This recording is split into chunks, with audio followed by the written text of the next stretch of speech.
Sosialisasi Pilkada Supian Chandra di Perumahan Jasindo Depok, fokus pada fakta integritas.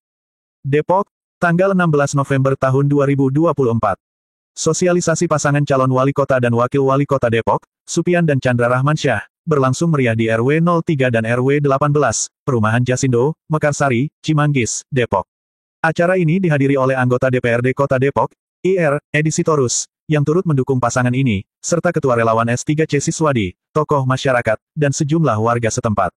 Kegiatan yang dikelola oleh Karang Taruna setempat ini tidak hanya menjadi ajang untuk memperkenalkan visi dan misi Supian Chandra, tetapi juga memperkuat komitmen mereka terhadap kebutuhan warga. Salah satu momen penting dalam acara tersebut adalah penandatanganan fakta integritas atau janji politik antara Chandra Rahmansyah dengan perwakilan RW, termasuk RW 02, RW 03, RW 10, RW 13, RW 14, dan RW 18, umumnya untuk RW sekota Depok. Dalam sambutannya, IR, Edi Sitorus menyampaikan pentingnya membangun komunikasi yang baik antara pemimpin dan masyarakat. Kita harus memilih pemimpin yang mampu mendengar aspirasi warga dan berkomitmen menjalankan janji mereka. Supian dan Chandra adalah pasangan yang siap membawa perubahan nyata bagi Depok, ujarnya. Chandra Rahmansyah menegaskan komitmennya untuk terus mendukung pemberdayaan masyarakat, terutama RW-RW yang dijanjikan 300 juta per tahun untuk pemberdayaan masyarakat Kota Depok. Kami berjanji akan bekerja sama dengan semua lapisan masyarakat untuk menciptakan Depok yang lebih baik. Penandatanganan fakta integritas ini adalah bukti keseriusan kami, ungkapnya. Acara ini menjadi salah satu langkah strategis dalam mendekatkan pasangan Supian Chandra kepada warga Depok, sekaligus menunjukkan keseriusan mereka dalam mewujudkan program-program yang pro-rakyat. Para tokoh masyarakat yang hadir pun menyambut baik kegiatan ini, berharap pasangan ini dapat membawa perubahan positif bagi Kota Depok. NPTV Hilman, melaporkan. Siapa kita? Supian Chandra! Siapa kita? Supian Chandra! Supian Chandra paling baik! Supian Chandra!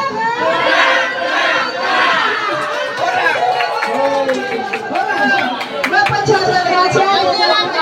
Fakta integritas menurut saya boleh saja, sepanjang tidak menyalahi ketentuan.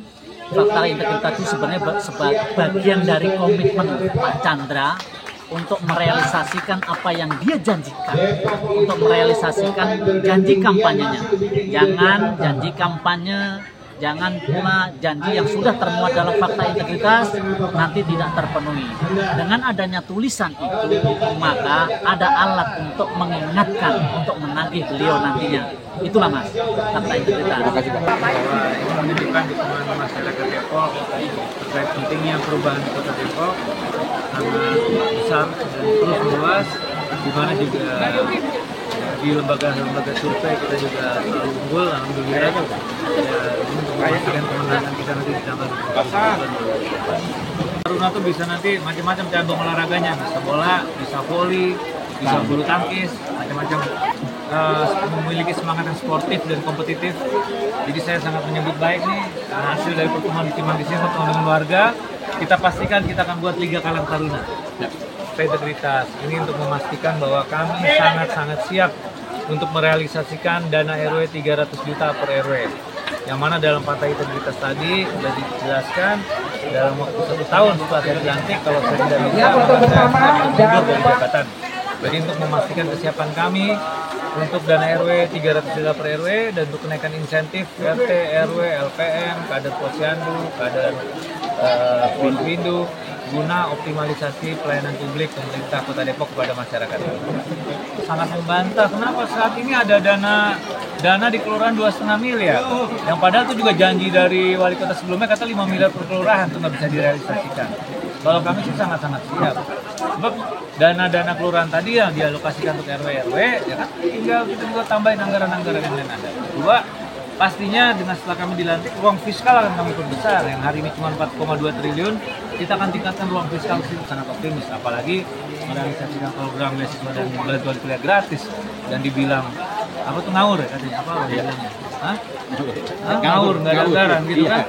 Nah, itu saya sangat miris. Masa niat baik kita untuk masyarakat Depok dibilang ngawur, yang padahal juga anggarannya ada. Udah saya kasih gambaran tuh kalau kita kerjasama sama universitas terbuka aja. Belum kampus-kampusnya di Depok, saya akan datangin, ayo Pak kasih alokasi dong. Jadi kalau misalnya satu kampus ini bayarannya 5 juta per semester, saya minta diskon. Iya. Jadi ada di Depok harus bermanfaat juga dong buat masyarakat Kota Depok. Tapi kita tetap bayar ke kampus itu, tapi kita diskon buat masyarakat Kota Depok untuk mendapatkan program beasiswa dan bantuan kuliah gratis. Yang pastinya itu bukan program ngawur, ini adalah program untuk peningkatan kualitas sumber daya manusia, program yang sangat-sangat penting untuk pembangunan manusia di Kota Depok karena kita memiliki visi Depok Maju. Kemudian RW 2 ada juga RW 10 yang hadir pada hari ini dan juga hadir Pak Chandra. Mudah-mudahan kehadiran Pak Sofian dan Chandra ini bisa memberikan dampak kepada Karangsaruba untuk adanya aktivitas kewajiban sosial, kemudian juga yang sudah disampaikan dalam olahraga, kesenian dan lain sebagainya. Ruang-ruang itulah yang perlu dibuat secara berkelanjutan. Jadi memang persoalannya adalah kita ini berdampak persoalan sampah ini sangat krusial sih. Kapasitas sampah kita 1.200 ton. Ya kan? Kemudian mungkin saya nggak tahu tiba-tiba itu ada usulan dari pemerintah daerah untuk membuat insinerator di Pasar Cisalak. Sementara pengolahan sampah itu kan harus jelas tata ruangnya. Artinya harus jelas tata ruangnya. Jangan sampai adanya pengolahan sampah jadi timbul masalah karena dekat pasar, dekat pemukiman. Makanya kita tolak. Dan insinerator itu pun kapasitasnya juga terbatas, hanya 5 ton per hari. Sementara kalau itu dibuat sebagai pengolahan sampah, pasti sampah-sampah di luar masuk. Berapa ton setiap hari masuk. Nah ini kan juga akan menjadikan persoalan baru di lingkungan kita, khususnya di Cisalak Pasar. Jadi dari ilmu akademis bahwa pembakaran sampah itu bisa mengakibatkan persoalan penyakit, ya kan? Karena produksi, karena memang sampah yang diolah itu adalah sampah, semua sampah, tidak ada pemilahan. Nah, ini menjadi persoalan besar. Saya pikir hanya harus dipikir panjang lah oleh pemerintah untuk membuat ini selalu. Karena kapasitas pengolahannya itu terbatas.